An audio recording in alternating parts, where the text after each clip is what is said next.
A powerful 7.4 magnitude earthquake has struck western Colombia.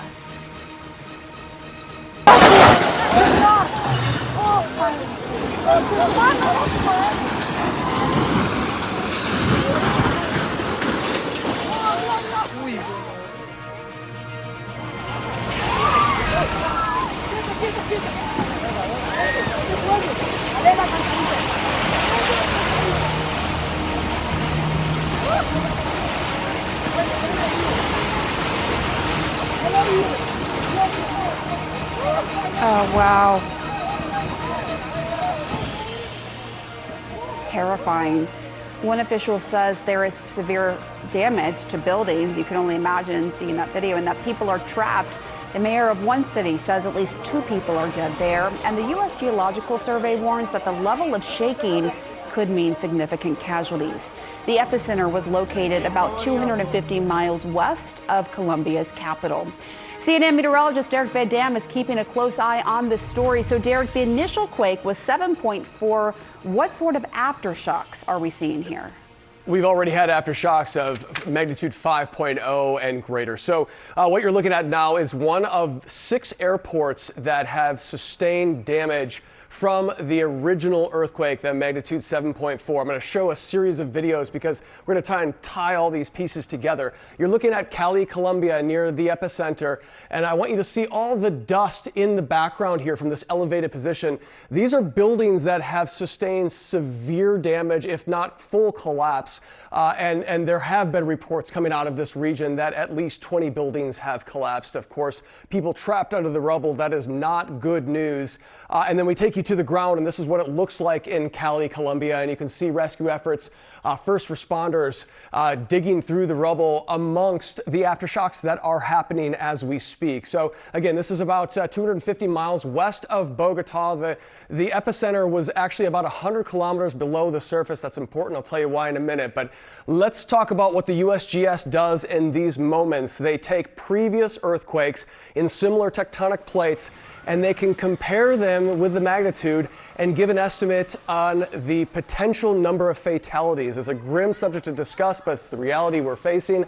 And they say, according to this analysis from the USGS, nearly 1 in 3 chance that there are over 1,000 fatalities from this particular earthquake. This is an intermediately deep earthquake, the epicenter. If it was near the surface, I would expect even more widespread damage than what we've seen. But regardless, we've got nearly 2 million people that have felt the very strong shaking from this powerful earthquake.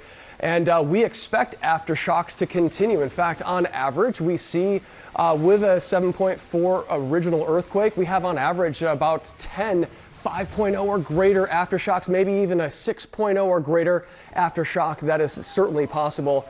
These types of earthquakes and this power are very rare. We only get about 15 of them worldwide per year. And of course, anything above an 8.0, that is very, very rare. But going back to these videos, Pamela, terrifying moments. We have reports of damage to airports, so that's infrastructure, of course, buildings that have collapsed, and the rubble here that you can clearly see in these first few videos now we're getting out of Western Colombia.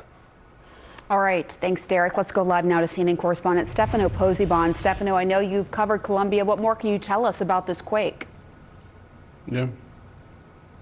Well, we can understand, Pamela, that this quake has hit one of the most sparsely populated areas of Colombia. Colombia itself is a highly urbanized country where more than 70% of the population actually lives in cities or urban area. And thankfully, the epicenter of this earthquake was in an area densely covered by jungle and the rainforest. However, the majority of the damage seems to be concentrated in the area of Pereira, the city of Pereira, which is a city of about 500,000 people, right at the center of Colombia. It's at a high altitude on top of the mountain, of the Andes mountain, and where we understand that at least 18 people have been killed by the earthquake, according to the local mayor. Substantial damage has been been impacted on the local airport, which of course is a crucial aspect of the story, because one thing that I've definitely learned covering the Venezuelan earthquake a couple of months ago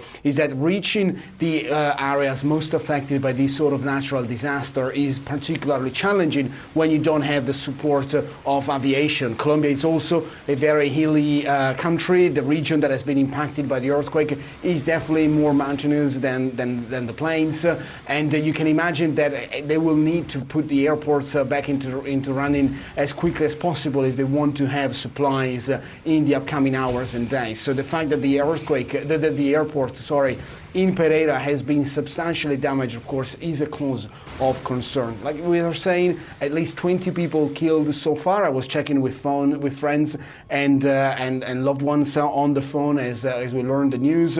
Luckily, all of the people that I was in touch with when I was living in Colombia for the last 6 years have been rescued. We were just chatting if they were able to speak with their relatives or loved ones in the areas most impacted by these quake. Luckily, the number of the casualties seems to be minor compared to the ones in Venezuela a couple of months ago. But that, of course, is the comparison. The story of Venezuela really has shocked the region, South America as a whole, with 2 earthquakes impacting one in short succession from the other one. It seems like that this is the case for Colombia as well, where several aftershakes have been continuously hitting in the capital. A couple of friends, they just texted me a few moments ago saying that they were in Bogota and they could still feel the aftershakes, Pamela. So we'll try to understand more. The president of Colombia, Abelardo de la Espriella, who has just sworn in, he's just at the beginning of his mandate. He was sworn in only on the 7th of August, and he's now facing a major challenge, a major natural disaster crisis that, of course, will challenge the unity of its government. He has called for an emergency meeting of his cabinet. He posted a video from his presidential jet saying that he was heading to the capital, Bogota, to chair this emergency meeting and to make all of the resources necessary available. But of course, we're here still in the very early stages of this story, and we'll bring you the latest as soon as we hear more from the Colombian authorities. Pamela?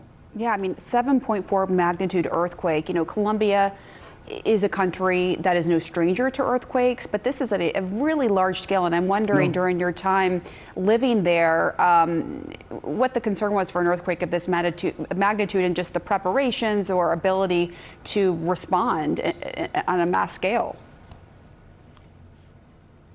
Yeah, the level of preparation, of course, is different throughout the country. Colombia is in a very uneven country. You live in the city, or especially the area where I was living, the center of Bogota. You don't really have an experience that is so different from living in the West, in the US, for example. But of course, the countryside is a completely different matter. While I was living in Colombia for the last 6 years, I did experience several earthquakes. None of them was of this magnitude. Friends that I've been messaging or calling throughout the afternoon here in Italy have been saying it's the worst that I've experienced. I never experienced something so bad. Several people have actually been awakened by this earthquake because it hit at 7:30 a.m.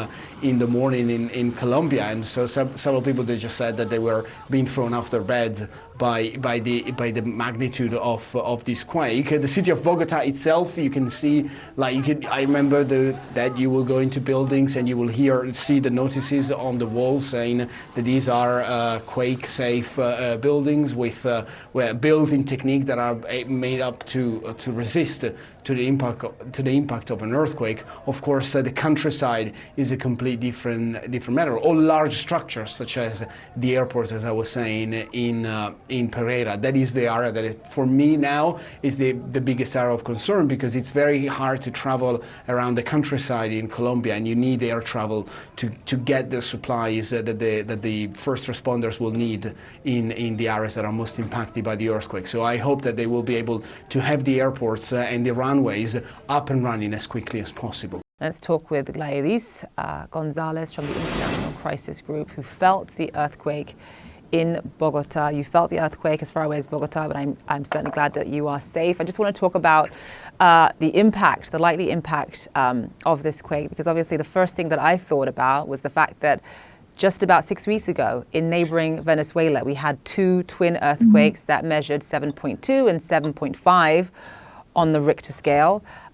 This one in Colombia is 7.4, and obviously there are various factors, including the depth of the earthquake, that determines really the consequences. But just walk us through how concerned people are about what the death toll may be, especially when you consider that in Venezuela we're now talking about 61,000 people dead. Walk us through what the concern is about how things may end up in Colombia.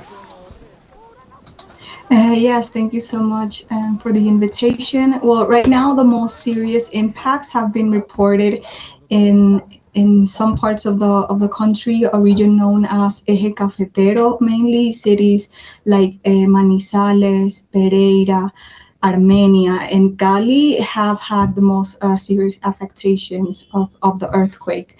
And there has been reports of injured people, collapsed buildings, and so far we don't know the extent of the magnitude of the damage that this has caused, but this certainly adds to or raises a concern about the aftermath and the implications that it will have in these areas in terms of reconstruction and attention to victims and people that lost their property.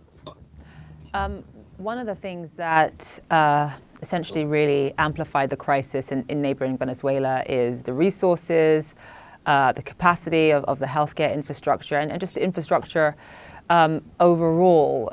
What are things like it in neighboring Colombia? Well, we have seen here that authorities have moved very fast to see and evaluate the damages so far. So I think the response has been very quick. There are very solid institutions that are in charge of crisis management and attending these sort of disasters. And so we can expect that to also help or aid for the response to be quicker, and all the institutions move very effectively to address any damage or attend any issue that may arise. And obviously, you know, whenever you have any large earthquake, there is an immediate fear about aftershocks, you know, other sort of smaller earthquakes that may happen. What are authorities near the epicenter telling locals? Well, yes, that's definitely a normal part of the after an earthquake, and considering this one was so impactful and so intense, and to expect aftershocks. So I think people are very aware and very attentive of this to be in the duration of the day and even tomorrow to feel any aftershocks of the earthquake. As I understand it, the last sort of major earthquake that Colombia has seen of this kind of level on the Richter scale was many years ago. And I think in 1999, there was a 6.2 magnitude earthquake that killed over 1,000 people. And obviously, you know, it's very difficult to just look at the level at the Richter scale alone, because obviously the depth and the shallowness of the earthquake is really what determines how it impacts buildings. But talk us through how common smaller earthquakes are, particularly in Western Colombia. Well, yes, there are parts of Colombia that are very used to small earthquakes, and the moving of earth is very normal, and people have assumed it as part of their everyday life. But as you said, an earthquake in this scale has not been registered in the past years. It felt very intense, and I think it also adds to the already existing grave humanitarian crisis that the country is living in, and the impact that they will have. Like Valais Gonzalez, appreciate you being with us, and I'm glad you're safe there and nearby Bogota. Thank you so much.